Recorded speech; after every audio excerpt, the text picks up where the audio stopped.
Hi, I'm Annalise Ahmad, and I'm here today with Dr. Thomas Phelan, child psychologist and author of the best-selling book series 1, 2, 3 Magic: Effective Discipline for Children 2 through 12.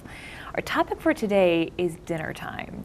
Dinner time is often a disaster at the end of the day, especially when you have a litter of picky eaters. So Dr. Phelan has some tips about how to get Picky Pete to eat. Hi, Dr. Phelan. Hi, how are you doing? You work really hard on a meal. It's the end of the day, and no one's eating anything. What do we do? Well, you're really nailing down the first point, which is don't take it personally. Really? You are not the food you're putting on the table. Okay. If your kids don't like to eat it, it's not a reflection on you.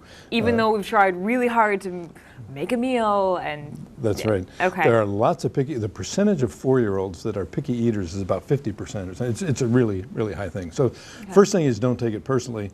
Second thing is no eating before dinner, snacking for, you pick your time, but like an hour and a half to 2 hours before dinner. Okay. If the kids are not hungry, they're not going to eat much of anything. That makes sense.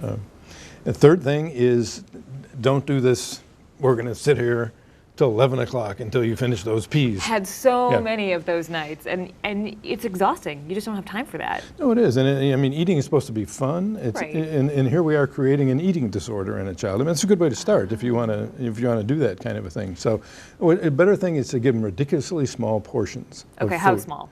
3 peas.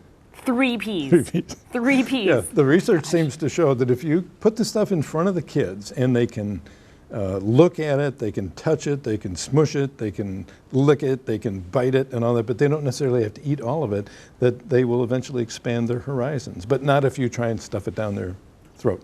That's like the last thing you want to do. So I give my 4-year-old 3 peas. 3 peas. He'll eat he'll eat 2 of the peas.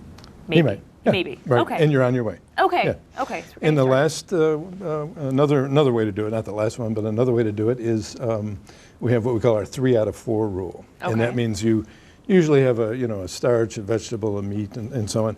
And so you have these 3 things for dinner. You eat 3 out of 4, you get your dessert. So maybe tonight you don't want to eat your potatoes. Maybe next night you don't want to eat your meat. Maybe next night you don't eat your salad or whatever. But you eat 3 out of 4, you'll get your dessert. You put a kitchen timer on the table and you have 20 minutes to eat if you want. You are not allowed to prompt your kids. Come on now, not get allowed going. To prompt. No, it's no prompting. So it's just like getting a kid to poop. A sure way to get him not to poop is to say, do you have to go?